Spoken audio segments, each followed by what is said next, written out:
हम लोग अपनी ASP.NET वेब डेवलपमेंट की क्लास को कंटिन्यू कर रहे हैं और ASP.NET वेब डेवलपमेंट से पहले कुछ टूल्स हम लोगों को चाहिए होंगे।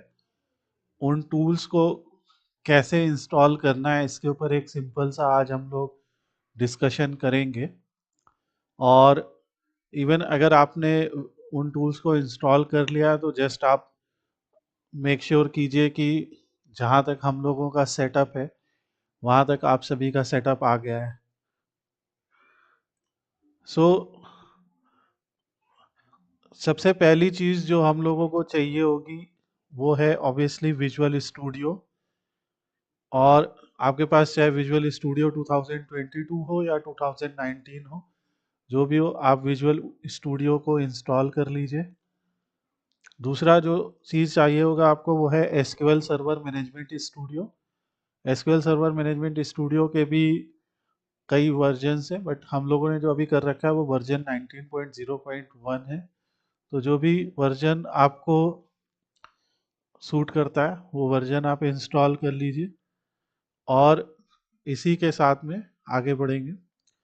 पहले कुछ इंस्टॉलेशन के स्टेप्स मैं यहाँ पे दिखा देता हूँ ताकि इस वीडियो को देखने के बाद सब लोग एटलीस्ट एक पेज पे आ जाएं कि हाँ इंस्टॉलेशन कंप्लीट हो गया।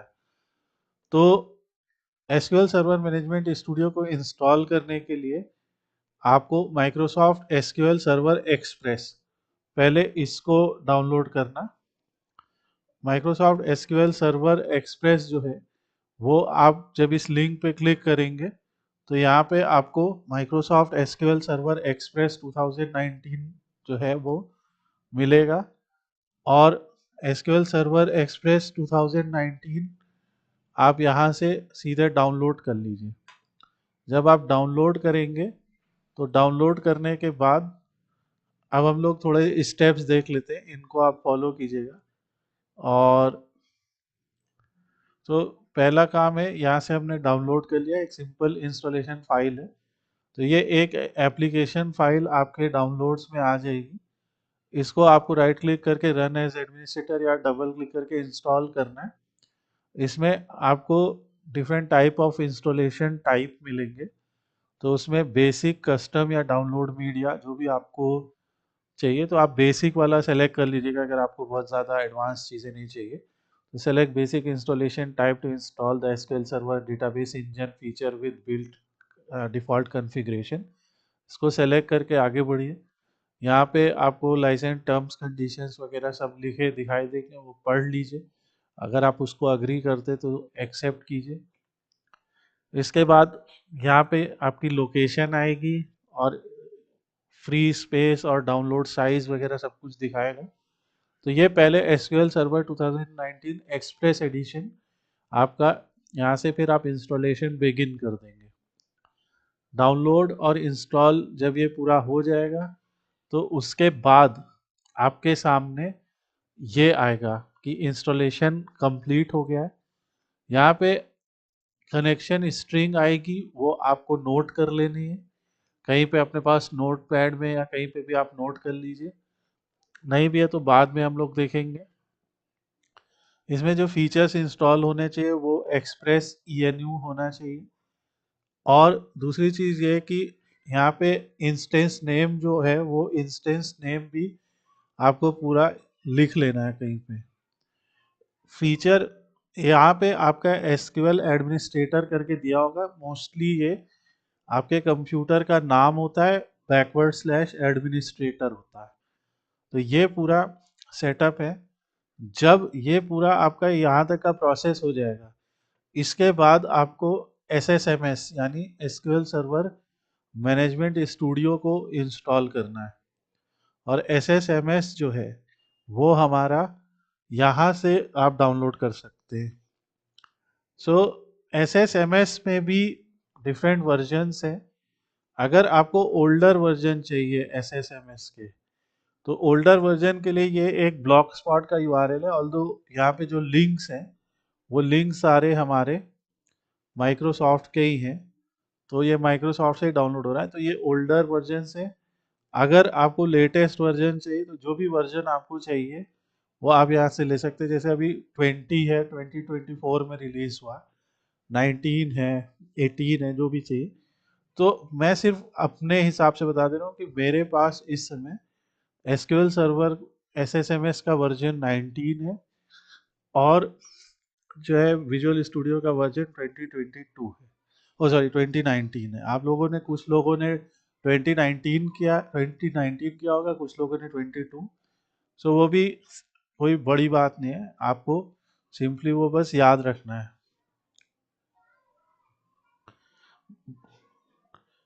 वीडियो आप दोबारा प्ले किए, जिसने पूछा बेसिक मैंने वहाँ पे दिया है, अभी मैंने यहाँ पे दिखाया था।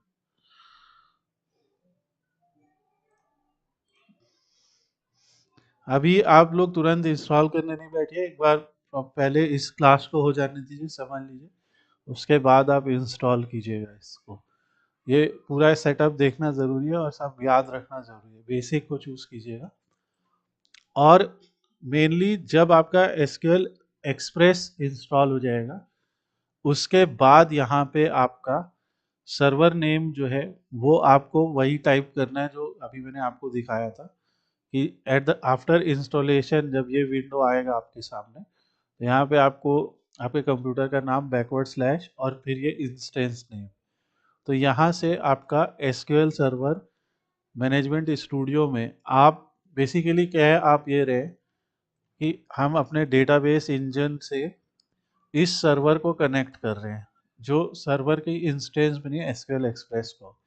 और यहाँ से जब आप कनेक्ट करेंगे विद विंडोज़ ऑथेंटिकेशन, तो आप लोग जो है यहाँ से ऑब्जेक्ट एक्सप्लोरर में पहुँच जाएंगे, जहाँ पे आपका एसक्यूएल सर्वर 15.0 मेरे केस में, और ये कनेक्ट हो गया है।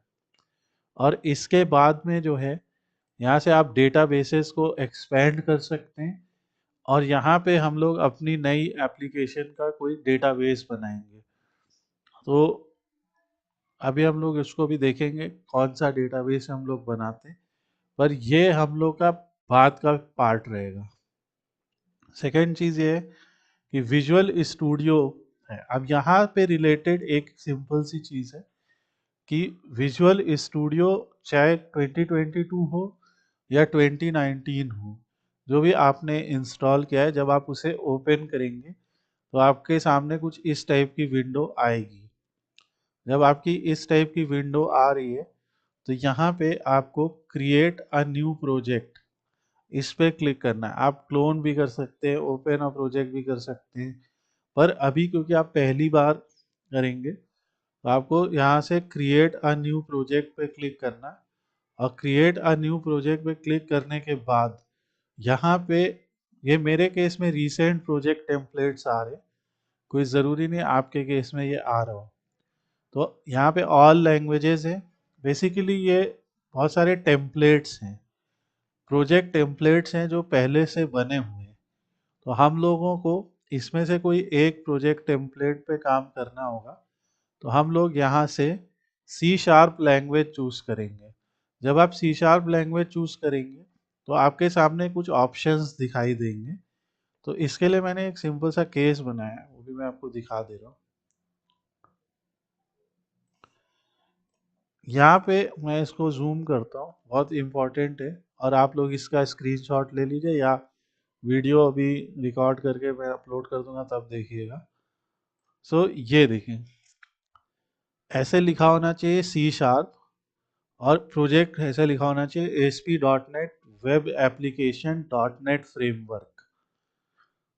ऐसा हो सकता है कि आप लोगों में से कई लोग जब ये सर्च करें ASP.NET वेब एप्लीकेशन ऐसे करके सर्च करें, तो आपके केस में ये दिखाए ही नहीं, ये हो सकता है। तो आपको करना क्या है, ये पीपीटी भी अभी मैं भेज दूंगा, इसमें पूरा मैंने सोल्यूशन बताया, पर मैं लाइव भी करके दिखा दे रहा हूँ। तो अगर यहाँ पे सर्च किया मैंने ASP.NET और ये आ गया ASP.NET application web application .NET framework, तो जब ये आ जाएगा आपके सामने, तो आपको इसी पे प्रोजेक्ट को उठाना है। ओके, पर अगर आपके में ये नहीं आ रहा है, तो याद रखिएगा, कोई भी कंफ्यूज नहीं होगा, ये वीबी के साथ भी है, ठीक है, पर हमें सी शार्प वाला चूज करना है। ओके, तो आपको करना क्या है, सबसे नीचे आ जाइए स्क्रॉल करते करते, और install more tools and features आपको करना है। अगर आपके में ये नहीं दिख रहा है उस केस में, अगर दिख रहा है तो बहुत अच्छी बात है, आप स्किप कीजिए। अगर नहीं दिख रहा है तो यहाँ पे नॉट फाइंडिंग के ऊपर क्लिक कीजिए, और विजुअल स्टूडियो इंस्टॉलर आपके सामने खुलेगा। ये दो, चाहे 2022 खोलिए चाहे 2019, सब में लगभग ऐसे ही दिखता। और यहाँ पे देखिए ASP.NET एंड वेब डेवलपमेंट हमने किया है, क्योंकि हम लोग वेब डेवलपमेंट ही सीख रहे हैं अभी। इसमें अगर आपको नोड जेएस डेवलपमेंट करना है, पाइथन डेवलपमेंट करना है, अगर आपको नीचे आ जाइए, देखिए Linux development with C plus plus, dot net cross platform, office SharePoint development, data storage processing, game करना है सी प्लस प्लस से, एक यूनिटी फ्रेमवर्क आता है जो बहुत पावरफुल प्लेटफॉर्म है। तो अगर यूनिटी के साथ गेम डेवलप करना है, जो हम अभी नहीं पढ़ रहे, पर अगर आपको वो सब करना है तो आपको ये सारे फीचर चूज करने पड़ेंगे यहाँ से। आपको पाइथन डेवलपमेंट करना है, इसको चूज कीजिए। डॉट नेट डेस्कटॉप डेवलपमेंट करना है, अगर जैसे डॉट नेट का काम, क्योंकि इज नॉट अबाउट सिर्फ web development, it is also about desktop development. तो अगर आपको डॉट नेट डेस्कटॉप डेवलपमेंट करना है तो आप ये कर सकते हैं। इसके साथ में जो है, अभी देख रहे हो कि mobile development with dot net ये आउट ऑफ सपोर्ट हो चुका है, मगर mobile development with C plus plus इसके लिए ये कर रहे हैं। तो बाकी तो मैं नहीं आपको सजेस्ट करूंगा, पर आपको एटलीस्ट इतना तो ज़रूर करना है। और अगर कोई एज्यूर डेवलपमेंट वगैरह कर रहा है तो वो इसे चूज़ कर लेगा। तो हमें ये वाला फीचर ज़रूर चूज़ करना है। और इसमें देख लीजिए जितनी चीज़ें हैं, जैसे ये पूरी है dot net framework, cloud tool, profiling, सारे हम काम नहीं लेंगे, बट अभी हम इतना यहाँ पे फीचर्स को इनेबल कर देंगे। और यहाँ पे विजुअल स्टूडियो कोर एडिटर में आपको पूरा दिखेगा कि शेल एक्सपीरियंस एक्सेट्रा। मेरे केस में ये सब इंस्टॉल्ड है, पर आपके केस में यहाँ पे दिखाएगा कि टोटल स्पेस कितनी रिक्वायर्ड होगी, आप जो भी टेम्पलेट्स यहाँ पे चूज करेंगे। सो उसके बेसिस पे आपका ये इंस्टॉल होगा। और ये अगेन सबको एक बार फाइनल कि विजुअल स्टूडियो कम्युनिटी एडिशन हमने किया, तो चाहे 2022 हो चाहे 2019 हो, उसमें आपको ये कम्युनिटी एडिशन चूज करना है। तो ये है। और इसके बाद यहाँ पे आप बस इसको आप सीधे इंस्टॉलेशन पे बिगिन कर देंगे, तो जो भी स्पेस दिया होगा उस हिसाब से ये वाला टेम्पलेट इंस्टॉल होने लगेगा। अब यहाँ पे जैसे मेरे पास अभी ये दिखा रहा है कि इंस्टॉलर के केस में कि विजुअल स्टूडियो बिल्ड टूल्स और विजुअल स्टूडियो कम्युनिटी 2019 जो है, इसमें अपडेट वगैरह आए हैं, तो हम अपडेट कर सकते हैं, पर बाद में करेंगे। सो अभी हम फिर से बंद कर देते हैं। जब आपके में ये पूरा इंस्टॉलेशन हो जाएगा तो आपको फिर विजुअल स्टूडियो जरूर नहीं कि आप दोबारा ओपन करें, मैं दिखा रहा हूँ। यहाँ पे खोलना है, क्रिएट अ प्रोजेक्ट करना है, और यहाँ से सी शार्प वाला ASP.NET वेब एप्लीकेशन को चूज करना है। इसके आगे आपको नेक्स्ट करना है। यहाँ पे आपके सामने आप अपने प्रोजेक्ट को कॉन्फ़िगर कर रहे हैं, यहाँ पे प्रोजेक्ट का नाम पूछा जा रहा है। तो प्रोजेक्ट का नाम हम लोग एक यहाँ पे वोटिंग कर लेते हैं, हम किस चीज़ पे एक प्रोजेक्ट बनाए। लाइक मैं आपको 2-3 ऑप्शन बता देता हूँ। एक स्कूल मैनेजमेंट सिस्टम है, हॉस्पिटल मैनेजमेंट सिस्टम है, या आप कुछ सजेस्ट कीजिए तो फिर आगे बढ़ते हैं। तो मान लीजिए हम एक हॉस्पिटल के लिए एक बना रहे।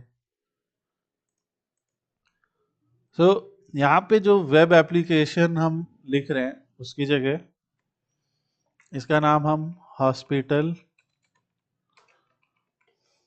ऐप नाम से इसको बना ले रहे हैं, हॉस्पिटल ऐप 25। तो इसका नाम हमने ये रख लिया, कोई ज़रूरी नहीं कि आप 25 वगैरह रखिए, फिर मैंने इसका नाम हॉस्पिटल ऐप रख लिया। ठीक है, ये लोकेशन है आपकी, रेपोज में जाके ये सेव होगी, और ये सोल्यूशन का नाम है। A solution is a container for one or more projects in Visual Studio. तो सोल्यूशन जो होता है उसमें एक से ज़्यादा प्रोजेक्ट हो सकते हैं। ठीक है, अगर आप यहाँ पे लिख देंगे place solution and project in the same directory, तो सोल्यूशन और प्रोजेक्ट एक में आ जाएगा। हम यहाँ पे कोई भी सेटिंग नहीं बदलेंगे, सिर्फ हम अपने प्रोजेक्ट का नाम लिखेंगे और यहाँ पे सीधे क्रिएट पे क्लिक कर देंगे। अब क्रिएट पे क्लिक करने के बाद हमारे सामने बहुत सारे ऑप्शंस आ रहे। जो डॉट नेट में डेवलपमेंट होता है वो कई तरीके से हो सकता है।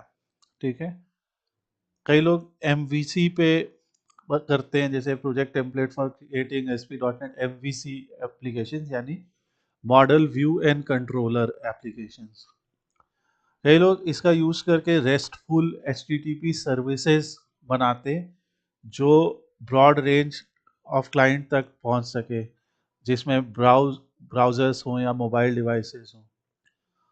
SPA यानी सिंगल पेज एप्लीकेशन भी होती हैं, जैसे rich client side JavaScript driven HTML। जैसे इसमें वैसे लोग ज़्यादातर एंगुलर का यूज़ करते हैं, SPA के लिए एंगुलर एक प्रिफर्ड चॉइस होती है। एक डॉकर सपोर्ट भी यहाँ पे कर सकते हैं। अगेन ये सब एडवांस चीज़ें। एज अ बिगिनर अभी आपको सिर्फ प्रोजेक्ट डेवलपमेंट पे फोकस करना है, तो मैंने कुछ भी नहीं किया। जो बाय डिफ़ॉल्ट वेब फॉर्म हमारा सेलेक्टेड है, तो वेब फॉर्म से ही हम काम करेंगे। और हम लोग इसके बारे में पहले डिस्कस भी कर चुके हैं कि चाहे यूज़र को एंटर करना हो, शुरुआत के वीडियोस में हमने ये सब डिस्कस किया। चाहे रिकॉर्ड को ऐड करना हो, व्यू एडिट करना हो, सबके लिए फॉर्म्स लगते हैं। तो ये एक प्रोजेक्ट टेम्पलेट है जिससे ASP.NET वेब फॉर्म एप्लीकेशन बनाई जा सकती है। और ASP.NET वेब फॉर्म जो है आपको डायनेमिक वेबसाइट बनाने में हेल्प करेगा with simple drag and drop event driven model. तो अभी हम इसको समझेंगे। तो वेब फॉर्म को सेलेक्ट करने के बाद क्रिएट पे क्लिक कर दीजिए, और यहाँ पे आपके कंप्यूटर के कॉन्फ़िगरेशन के हिसाब से थोड़ा टाइम लगेगा और प्रोजेक्ट यहाँ पे क्रिएट हो जाएगा। अब हमारा प्रोजेक्ट यहाँ पे क्रिएट हो गया है, और इसमें हमारे सामने पहले हॉस्पिटल ऐप का ओवरव्यू आ रहा है कि build your app, get started, etcetera etcetera. Azure पे पब्लिश कर दीजिए, प्रोडक्टिविटी गाइड देखिए। हम कहा thank you very much, overview हमने बंद कर देते हैं। जब आपका ये आएगा तो आपके सामने इस तरीके का इंटरफेस आएगा जिसमें ऊपर बहुत सारे टैब हैं, जिसमें जैसे फाइल है, न्यू न्यू प्रोजेक्ट के लिए एडिट है, व्यू है। ये व्यू हम लोग यूज़ करेंगे क्योंकि इस व्यू में आपके सामने बहुत सारे शॉर्टकट लिखे हैं, जैसे solution explorer, Git changes, Git repository, team explorer, server explorer, SQL server, object explorer, etcetera etcetera. बहुत कुछ लिखा है। यहाँ से आप जैसे फुल स्क्रीन जा सकते हैं ऐसे। सो आप फुल स्क्रीन जा सकते हैं, एस्केप कर सकते हैं, ये सब है। हमें जिन चीज़ों से मतलब है अभी शुरुआत में, वो है सोल्यूशन एक्सप्लोरर। और सोल्यूशन एक्सप्लोरर में सोल्यूशन को एक्सप्लोर करना, तो जो सोल्यूशन हमने बनाया है हॉस्पिटल ऐप, तो ये सोल्यूशन हॉस्पिटल ऐप में अभी हम एक प्रोजेक्ट देख रहे हैं। जैसे हमने कहा कि एक सोल्यूशन में कई प्रोजेक्ट्स हो सकते हैं, तो हमने इस सोल्यूशन में अभी एक प्रोजेक्ट है। हम अगर सोल्यूशन में जाके ऐड करते हैं तो इसी सोल्यूशन में हम एक नया प्रोजेक्ट भी ऐड कर सकते हैं। सो अभी हम लोग का यही सिंपल केस है। Just a minute. नाउ इस सोल्यूशन में जो प्रोजेक्ट है हॉस्पिटल ऐप, उस प्रोजेक्ट को जब हम एक्सपैंड करेंगे तो हमारे सामने कई सारे फोल्डर्स और कई सारी फाइल्स आने लगेंगी। फोल्डर हैं, जैसे इसमें कंटेंट नाम का फोल्डर है जिसमें हमारी बूट स्ट्रैप और CSS फाइल है। आपको याद होगा हम लोगों ने पहले भी डॉट नेट के एक प्रोजेक्ट पे काम किया था। डॉट नेट पे तो नहीं, एक स्टैटिक वेबसाइट पे काम किया था। तो यहाँ पे भी हमने एक तरीके का प्रोजेक्ट फोल्डर बनाया था, जिसमें हमने CSS, इमेजेस, JS इन सब के लिए साइड हम लोगों ने फोल्डर बनाए थे, और हमारी जो पेजेस थे वो सारे फाइल थी यहाँ पे। तो उसी तरीके से यहाँ है। तो अब यहाँ पे जैसे ये ऐप स्टार्ट है, ऐप डेटा का यूज डेटाबेस के लिए रहेगा, बाद में देखेंगे इसको। कंटेंट में हमें सारे अपने कंटेंट मिलेंगे। फॉन्ट्स में हमें सारे फॉन्ट्स जो भी हमारे सिस्टम में यूज हो रहे हैं, जो हमारे प्रोजेक्ट में यूज हो रहे हैं, वो फॉन्ट्स है। जैसे हमने JS फोल्डर बनाया था, यानी जावा स्क्रिप्ट, तो इन्होंने स्क्रिप्ट नाम का एक फोल्डर बनाया है। उस स्क्रिप्ट फोल्डर में वेब फॉर्म्स हैं, जो वेब के फॉर्म हम एक्सेस कर सकते हैं, और बूट स्ट्रैप की लाइब्रेरीज हैं, बूट स्ट्रैप JS एक्सेट्रा, सब कुछ यहाँ पे लिस्टेड है। साथ में जब पहली ब्लैंक, हमने ब्लैंक तो नहीं, ऑब्वियसली हमने वेब फॉर्म की एप्लीकेशन चुनी है, तो जब हम इस एप्लीकेशन को चुन के आगे बढ़ते हैं, तो हमें कुछ पेज भी उस एप्लीकेशन में बने हुए मिलते हैं। जैसे about us page, contact us page, default page, हमें साइट मास्टर मिलता है, साइट का मोबाइल मास्टर मिलता है, और ये सब व्यू स्विचर मिलता है, जो अभी बाद में समझेंगे, और एक वेब कॉन्फ़िग मिलती है। वेब कॉन्फ़िग फाइल ही वो फाइल है जहाँ पे हम अपनी वेब एप्लीकेशन की पूरी कॉन्फ़िगरेशन देख सकते हैं कि हमारा हमने कहा कि हम डॉट नेट फ्रेमवर्क पे काम कर रहे हैं, तो डॉट नेट फ्रेमवर्क का वर्जन कौन सा है। इसके साथ में आप यहाँ पे देख रहे हैं कि जो डिपेंडेंट असेंबलीज के बारे में लिखा हुआ है, यू नो, कंपाइलर जो यूज होगा उसमें कौन सी लैंग्वेज है, C# है, यहाँ VB का भी दिया है। पर हमें अभी कॉन्फ़िगरेशन में जो मेन चीज से मतलब रहेगा,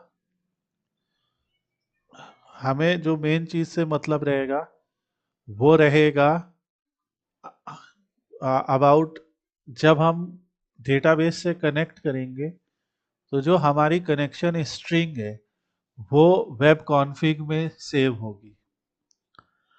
अगर मान लीजिए हमने अपने प्रोजेक्ट में ऐसे फोल्डर बनाए, मान लीजिए मैंने एक फोल्डर बनाया जिस फोल्डर का नाम रखा एडमिन, और एक और फोल्डर बनाया जिस फोल्डर का नाम रखा मैंने क्लाइंट, मान लीजिए।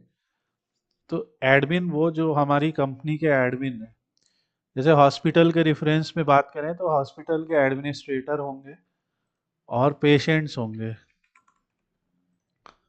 और डॉक्टर्स होंगे। मान लीजिए मैं एक एग्जांपल दे रहा हूँ, डॉक्टर्स।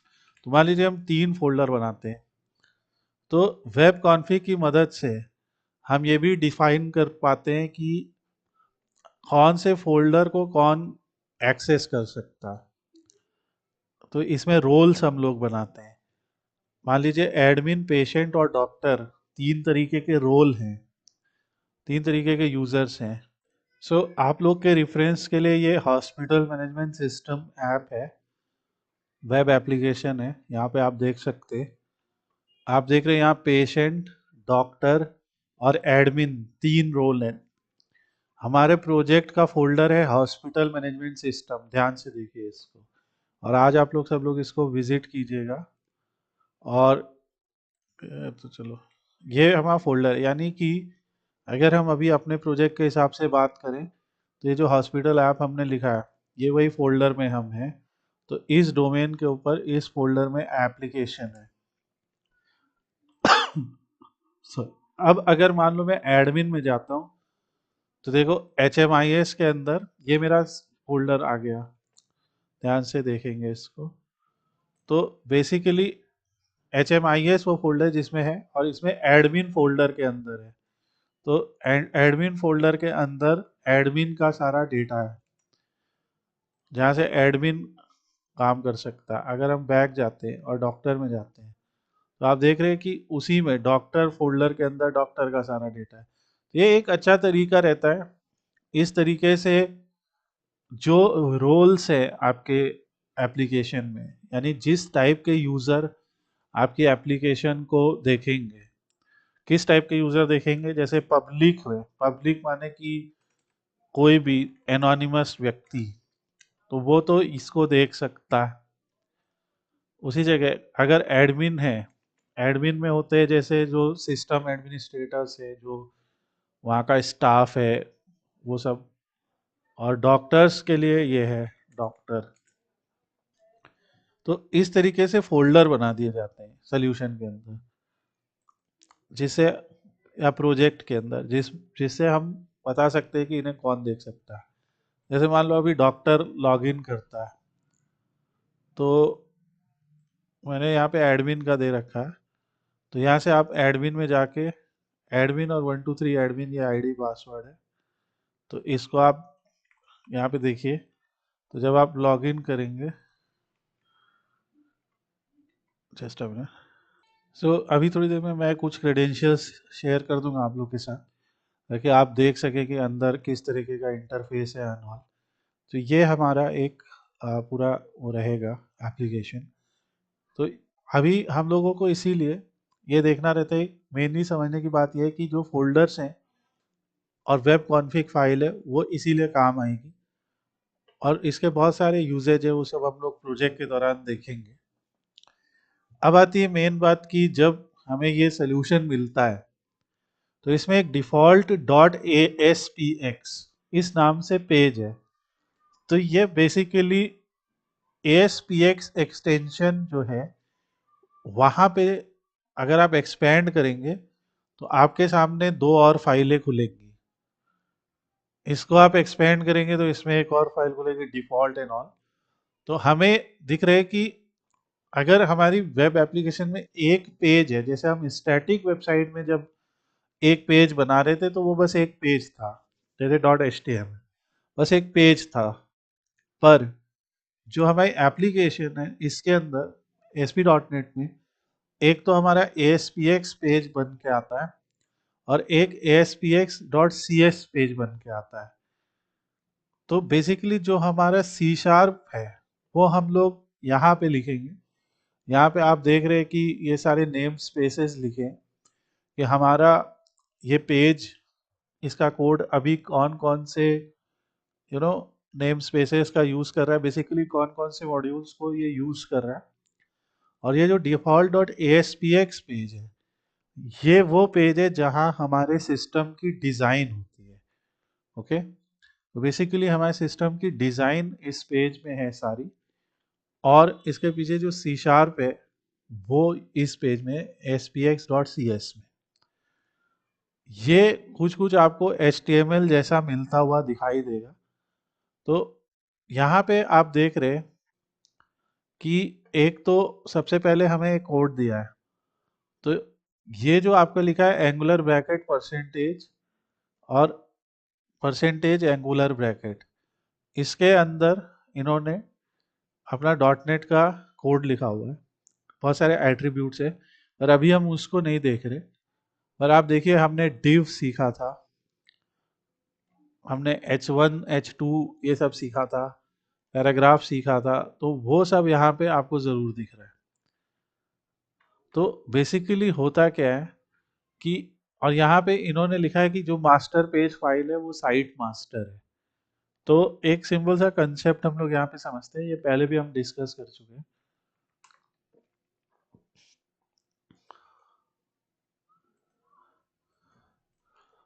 मान लीजिए ये मेरा एक पेज है, और जो हमारा पेज दिखता उसमें ऊपर हमें यहाँ पे मेन्यू या नेविगेशन बार दिखाई देता, और नीचे हमें फुटर दिखाई देता है। ठीक है, मान लीजिए नेविगेशन बार को मैं ब्लू कलर कर देता हूँ, और इसको मैं पर्पल कलर कर देता हूँ, और बाकी बीच में हमारा कंटेंट होता है। हर पेज का अपना अपना कंटेंट होता है, होम का अलग होगा, अबाउट का अलग होगा, एंड ऑल। अब हम इसी पेज की एक कॉपी बनाते हैं, मान लीजिए ये होम पेज है,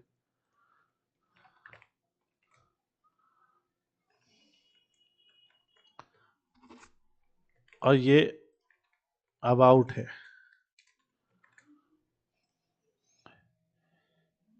इसी तरीके से हम एक और कॉपी बनाते हैं।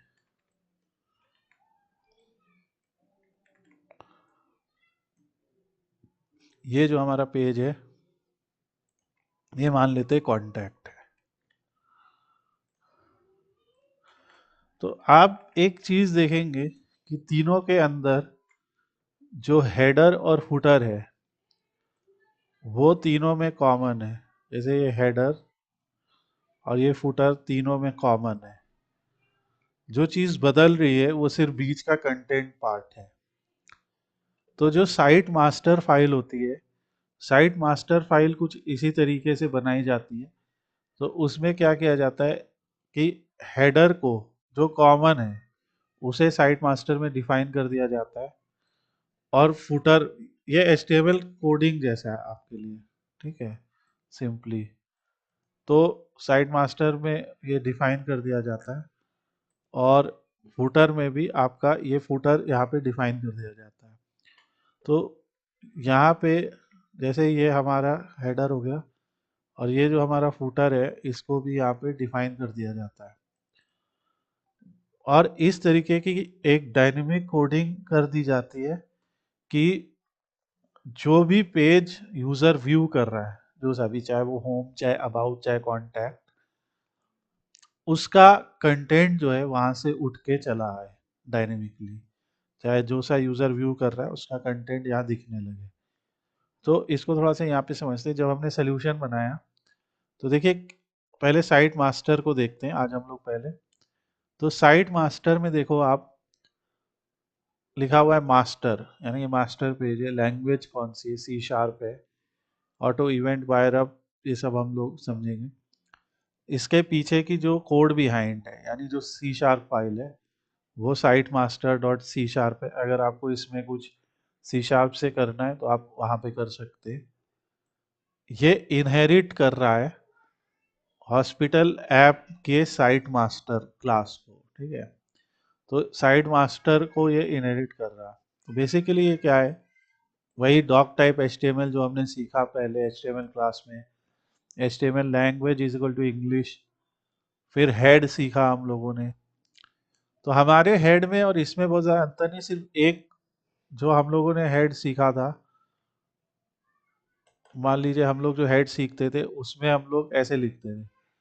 पर डॉट नेट में आप एक डिफरेंस देखेंगे कि एक एट्रीब्यूट होता है run at is equal to server, ऐसे करके लिखा होता है।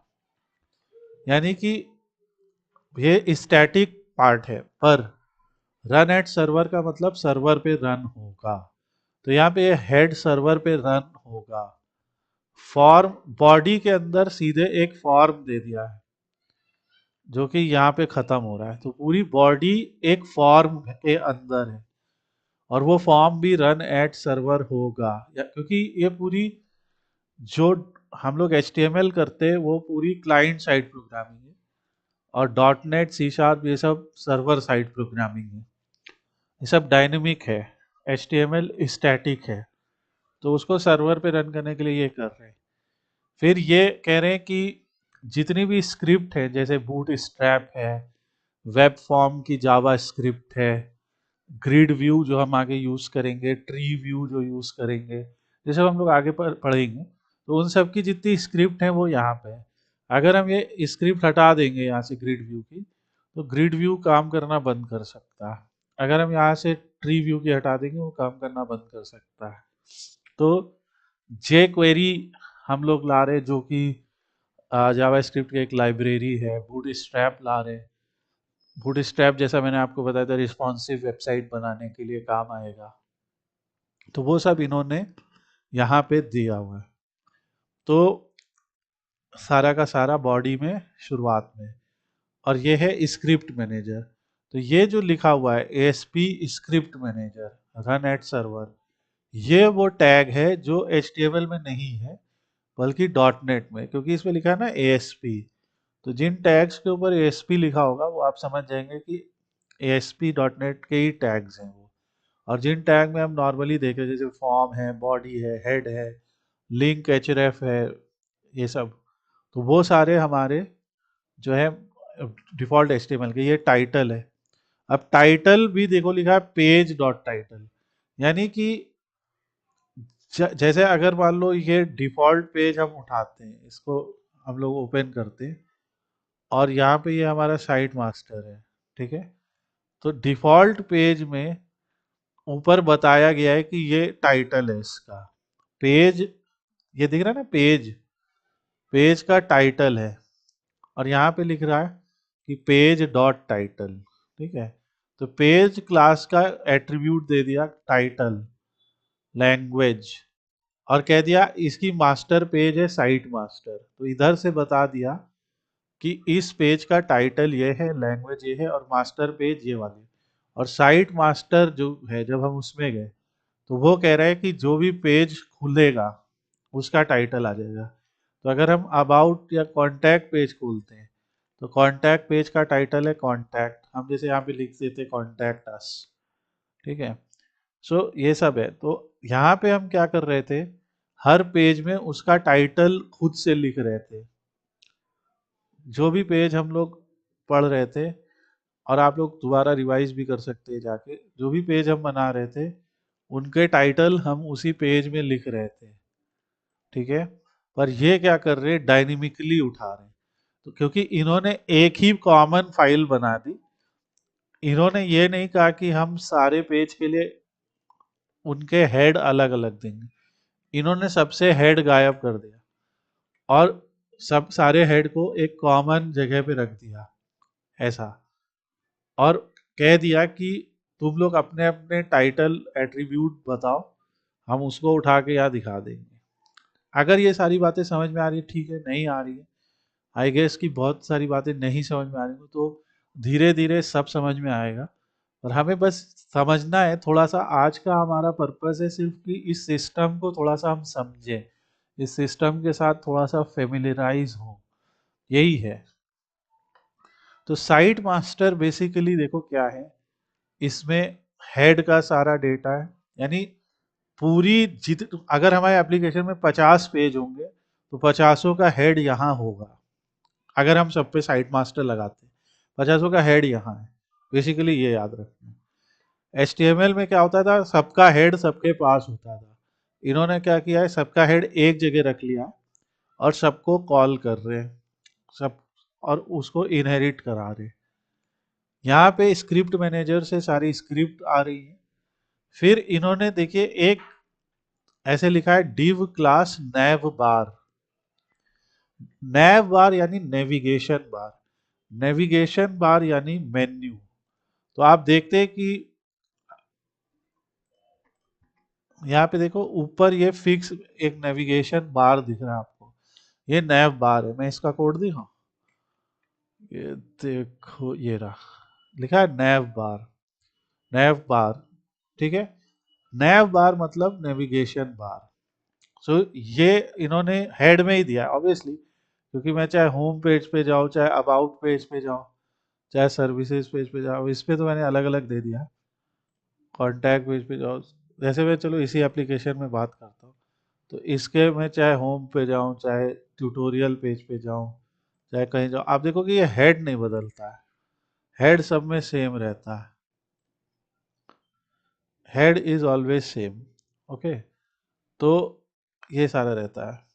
तो बेसिकली ये नैव बार है, एंड ये आपका यहाँ से बॉडी शुरू हो रहा है, मेन कंटेंट, ठीक है। तो इन्होंने जो कॉमन एलिमेंट है वो भी इसी में रख दिया है। अच्छा एक काम करते, पहले रन करते, तब थोड़ा और समझ में आएगा। तो रन करने के दो तरीके, एक तो ये IIS एक्सप्रेस, ठीक है। तो IIS एक्सप्रेस जो है वो इनका सर्वर है, जिस पे हम सीधे रन कर देंगे तो ये पूरे प्रोजेक्ट को रन कर देंगे। अगर कोई एरर वगैरह होगा तो यहाँ दिखाएगा, नहीं होगा तो जो भी आपका डिफ़ॉल्ट ब्राउज़र है उसमें आपकी एप्लीकेशन खुल जाएगी। तो देखो उसने हमें एप्लीकेशन बना के दे दी है, देखो होम बना के दे दिया, अबाउट बना के दे दिया, कॉन्टैक्ट बना के दे दिया, देखो होम अबाउट कॉन्टैक्ट, ये सब दिया, ठीक है। यहाँ एप्लीकेशन का नाम है, सब कुछ दिया है। इसमें देखो होम पे अबाउट पे भी देखो नीचे का फुटर और ऊपर का नेविगेशन बार ये सेम रहेगा, देखना अभी होम पे भी ये सेम, ये सेम, ये बदला, कांटेक्ट पे भी ये सेम, ये सेम, सिर्फ ये बदला। तो आप देख रहे हैं कि सिर्फ ये बीच की चीज बदल रही है, ठीक है, सिर्फ ये बीच की चीज बदल रही है। वो कहाँ से हो रहा है, जो अब इसको स्टॉप कर देते, यहाँ से स्टॉप हो जाएगा, तो वो कहाँ से हो रहा है ये। तो इन्होंने क्या करा, देखो नीचे जो कॉपीराइट लिखा हुआ है, ठीक है, M% कॉपी मतलब कॉपीराइट माई ASP.NET एप्लीकेशन, तो इसको हम लोग लिख देते हैं माई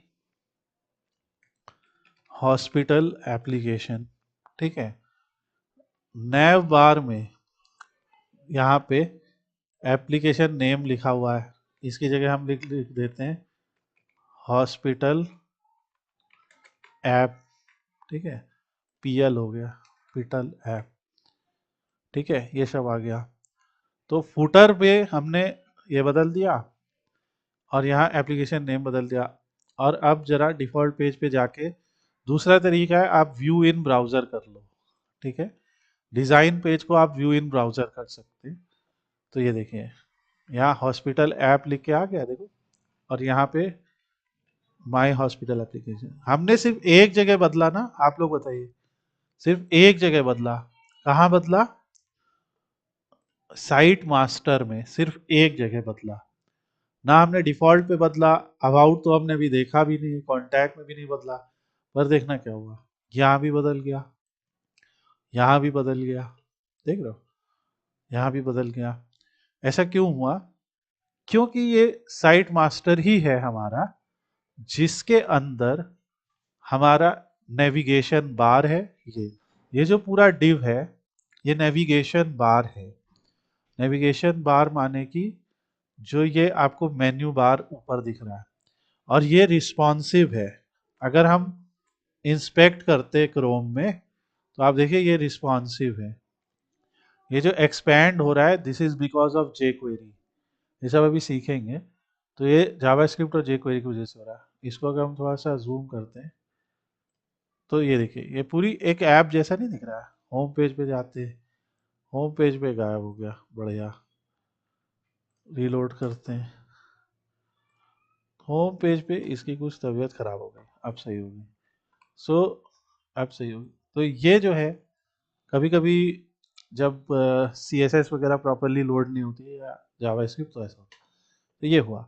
सो बेसिकली आप देख रहे कि यहाँ पे हमारी ऐप बन गई है जो रिस्पॉन्सिव है, एंड दिस इज बिकॉज आप देखेंगे कि हमें बूट स्ट्रैप जो है वो यहाँ पे लिंक हुई है, बूट स्ट्रैप डॉट CSS, ठीक है, वर्जन है 3.4.1। तो जो हमारी बाय डिफॉल्ट जब हमने इंस्टॉलेशन किया तो वर्जन 3.4.1 है। आप लोग के लिए एक टास्क भी है, जब आप लोग विजुअल स्टूडियो 2022 से जब आप लोग विजुअल स्टूडियो 2022 से यही एप्लीकेशन बनाते, तो आप भी देख के बताइएगा कि बूटस्ट्रैप का कौन सा वर्जन आया है। ओके, एनीवे इन्होंने क्या किया है, यहाँ पे इन्होंने स्क्रिप्ट्स को रेंडर किया है, ठीक है, और यहाँ पे सारी स्क्रिप्ट्स हमारी लिखी है। तो उसी की वजह से जो आपको वो दिख रहा है ना, ये लिंक वगैरह ये सब है, आगे सीखेंगे। तो ये साइट मास्टर क्या है, आई गेस थोड़ा सा कंसेप्ट आपको समझ में आया होगा। और जब हम इसको मोबाइल डिवाइस से देखेंगे तो एक एक साइट मास्टर मोबाइल है ये, तो मोबाइल डिवाइस पे ये वाला साइट मास्टर दिखाई देने लगेगा। ओके, ये मोबाइल मास्टर पेज है, वो बाद में समझेंगे, अभी सारी जगह पे यही साइट मास्टर को हम सीखेंगे। तो ये साइट मास्टर है, ये डिफॉल्ट है। अब डिफॉल्ट में, डिफॉल्ट का मतलब होता है कि जब हमारा सोल्यूशन रन होगा, प्रोजेक्ट जब रन होगा, या होम पेज जो होगा हमारा, वो जो बाय डिफॉल्ट जो पेज लोड होगा वो है डिफॉल्ट डॉट ASPX, ठीक है। सो जो डिफॉल्ट डॉट ASPX है, जैसे ऐसे पूछो ASPX क्या है, तो ASPX फाइल एक्सटेंशन वाली फाइल है, यानी active server pages extended file है, ठीक है। Active server pages extended file, और इसका काम सीधे वेब डेवलपमेंट में होता है। तो ये इस पेज में हमारी सारी डिजाइन है, ठीक है। यहाँ लिखा नहीं है, अगर हम लिख देते डिफॉल्ट डॉट ASPX तो भी यही खुलेगी। और एक छोटी सी चीज जो हो रही है, जो पेज का नाम है ना वो है डिफॉल्ट डॉट ASPX, पर आप देख रहे हैं कि वो एक्सटेंशन यूआरएल से हट जा रहा है।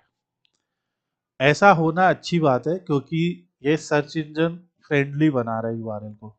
अगर ऐसे लिखा होगा डॉट ASPX तो ये सर्च इंजन फ्रेंडली यूआरएल उतना नहीं लगेगा। ऐसे अबाउट लिखा है तो क्लीन लग रहा है, कॉन्टैक्ट लिखा है क्लीन लग रहा है।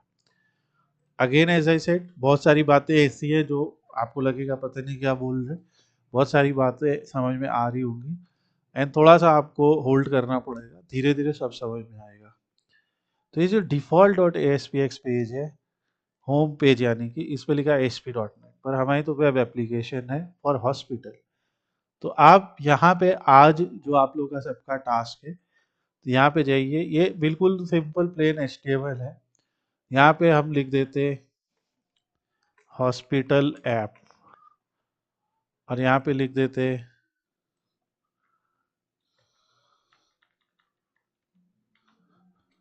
Manage doctors patients and staff pharmacy clinical lab data with this application, और जो भी और भी लिखना है वो सब लिख सकते हैं। इसके बाद मैंने सेव किया, सेव करने के बाद रीलोड किया, ये देखिए hospital app manage doctor patient staff etcetera. यहाँ पे आपको दिख रहा है 3 लेआउट है। कल हम लोग बूटस्ट्रैप की लेआउटिंग भी सीखेंगे। तो 3 लेआउट है। 3 लेआउट का मतलब 3 कॉलम लेआउट, ये 1 कॉलम, ठीक है। सो 3 कॉलम में क्या होता है, एक रो बनाई, ठीक है। एक छोटा सा कंसेप्ट आज बताता हूँ जो आपके आगे काम आएगा। बूटस्ट्रैप क्या कहता है कि बूटस्ट्रैप फ्रेमवर्क, अगर ये मेरा पूरा वेब पेज है तो इसको कहता है कॉल 12। एक एग्जांपल कॉल 12, यानी कि एक पूरा वेब पेज 12 कॉलम्स से मिलके बना है। ऐसे छोटे छोटे 12 कॉलम्स हैं ये, इमेजिन कर लो। तो अगर हमें 3 लेआउट करना है तो हमें क्या करना पड़ेगा, हमें 3 डिब्बे बनाने हैं, एक डिब्बा, 2 डिब्बा, 3, तीनों को बराबर बनाते हैं एक्चुअली, 1 2 3। अगर हमें 3 लेआउट वाला देना है तो हमें क्या करना पड़ेगा, कॉल 4, कॉल 4 और कॉल 4, क्योंकि 4 4 4 ही तो 12 बनेगा, ठीक है। तो हमें एक रो बनानी पड़ेगी और उस रो के अंदर कॉल 444 लिखना पड़ेगा। बूटस्ट्रैप एक और चीज भी कहता है कि जो डिवाइसेस होती हैं उनके साइज के हिसाब से वो मीडियम, यानी कि एमडी होती है, एमडी माने मीडियम, ये शॉर्ट है, एलजी माने लार्ज, एसएम माने स्मॉल। डिवाइस के साइज है, जैसे मोबाइल डिवाइस वगैरह स्मॉल हैं, किसी के पास हो सकता है ऐसा लैपटॉप हो जिस, या ऐसा डेस्कटॉप हो जिसकी लार्ज स्क्रीन है, आपके टीवी वगैरह की लार्ज स्क्रीन है। और आप जानते हैं टीवी पे भी अब वेबसाइट्स वगैरह हम लोग ओपन कर सकते हैं, ब्राउजर होते हैं उसमें। आपके जो सिंपल लैपटॉप होता है वो मीडियम है, एक्सेस भी होती है एक्स्ट्रा स्मॉल, ऐसे होता है एक्स्ट्रा स्मॉल। सो एक मीडियम डिवाइस, यानी हम लोग अभी जिस पे पढ़ रहे हैं वो मीडियम डिवाइस है, तो एक मीडियम डिवाइस के लिए 3 वाला लेआउट क्या हो गया, कॉल MD4, ठीक है, यानी क्योंकि हमारा डिवाइस मीडियम है, और इसको और डिटेल में भी समझेंगे। तो इसने देखो यही लिखा, div क्लास रो, यहाँ पे लाइन नंबर 11 पे एक रो चालू हुई और 40 पे खत्म हुई, ठीक है। So this row starts here and ends at 40। इसमें एक देखो कॉल MD4, दूसरा कॉल MD4, तीसरा कॉल MD4, 3 कॉल MD4 डाले, ठीक है, और कॉल MD4 बन गया 12। सो इसीलिए ये तीनों एक रो में 3 कॉलम में आ गए। अगर हम कहते हैं कॉलम D2, कॉलम या 3 कहते थे, 3 3 3, तो 3 3 3 के 3 जोड़े तो हो गए 9, ठीक है, बचे 3, तो एक और यहाँ पे ऐड कर सकते हैं। अब हमने 4 जोड़ दिए, इसको कहा फोर्थ वाला, अभी दिखाते हैं। तो हमने 4 जोड़ दिए, 4 कॉलम के लिए हमने कॉलम D3 कर दिया। अब देखो 4 आ गए, 5 करने तो क्या करेंगे, 5 का तो डिवीजन नहीं, 6 कर सकते, 2 2 2 2 2, 6 बार लिख दिया, 2 × 6 = 12। तो आपको 12 के वो मल्टीपल्स वाला याद रखना है, तो ये भी आगे सीखेंगे। तो ये बूटस्ट्रैप ने क्या किया कि इन सब के लिए CSS लिख रखी पहले ही, मैंने पहले भी बताया था आपको कि बूटस्ट्रैप फ्रेमवर्क क्या करता है कि हर क्लास के लिए, देखो यहाँ हम लोग क्लास नाम दे रहे हैं ना इनको, तो उसने कहा कि अगर एक रो में हमें जितने भी कॉल मिलेंगे, कॉल MD, तो वो उनको अरेंज कर देगा, ठीक है। अगर हमें 6 कॉलम दिखाने हैं, तो 2 2 2 2 6 टाइम्स लिख दीजिए, 12 कॉलम दिखाने हैं, तो 1 1 1 1 लिख दीजिए, 4 दिखाने हैं, तो 3 3, 3 दिखाने हैं, तो 4 4, जो भी आपको करना है, और ऐसे रो के अंदर। तो इसने हमें रेफरेंस के लिए एक कोड भी दे रखा है। और अगर मान लो हमें एक रो और दिखानी है जहां पे हमें, तो हम लिखते हैं div class is equal to row, ध्यान से देखिए, इसमें हमें केवल 2 कॉलम दिखाने हैं, तो हमने कहा div class रो, div class बंद किया, बंद हो गया। फिर हमने कहा div class is equal to col MD6, और इसको div को बंद किया, यहाँ लिखा आधा पहला, ये मतलब पहला आधा है, फर्स्ट हाफ, यह आधा दूसरा। तो एक रो जो कि 12 है, उसके अंदर एक हुआ कॉलम D6, एक हुआ column D6, column D6 plus column D6 हो गया कॉलम D12। तो अब आपको दिखेगा कि 2 रो में ये दिखाई देगा,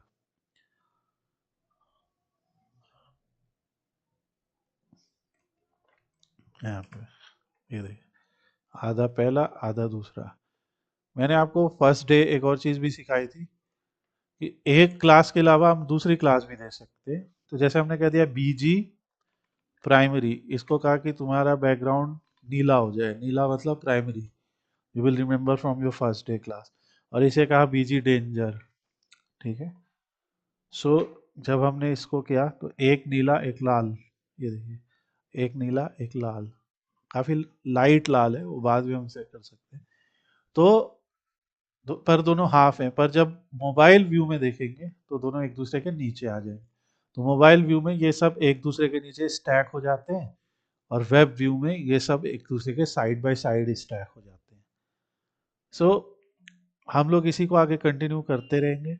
we will keep learning Bootstrap, keep learning designing first. तो पहला काम हम लोग सीखेंगे कि अपने प्रोजेक्ट को डिजाइन करना, यानी कि अगर हमारा हॉस्पिटल मैनेजमेंट सिस्टम है, तो हॉस्पिटल मैनेजमेंट सिस्टम के लिए उसका होम पेज पहले डिजाइन करें, कुछ ऐसा। ऑब्वियसली ये बहुत अच्छा नहीं लग रहा, पर ऑब्वियसली बात है इससे तो अच्छा ही लग रहा है। तो इसमें हम लोग कैसे इमेजेस दिखाएंगे, कैसे बटन्स लाएंगे। वहां पे भी देखो ऐसे 3 का ही दिया था ना, तो यहाँ पे भी वैसा ही है। तो ये है, ये भी बूट स्ट्रैप पे ही है, वो भी बूट स्ट्रैप पे है। सो हमारे चैनल पे ये 2 वीडियोस है, थोड़े पुराने वीडियोस हैं, इनमें नॉइज है थोड़ी सी, पर बूट स्ट्रैप 4 के ये वीडियोस हैं। जो हमारे पास अभी है वो बूट स्ट्रैप 3 है हमारे प्रोजेक्ट में।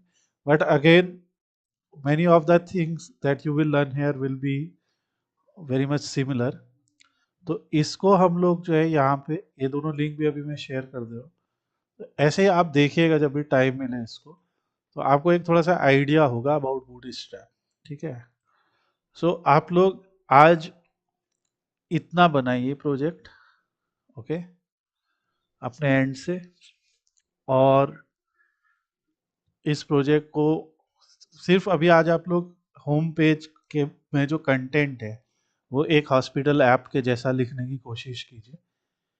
और इसके बाद आपको कल हम लोग थोड़ा सा और डिजाइनिंग पे बात करेंगे नेक्स्ट क्लास में, और फिर हम लोग फॉर्म्स बनाना, डेटाबेस बनाना, इन सब पे बात करेंगे।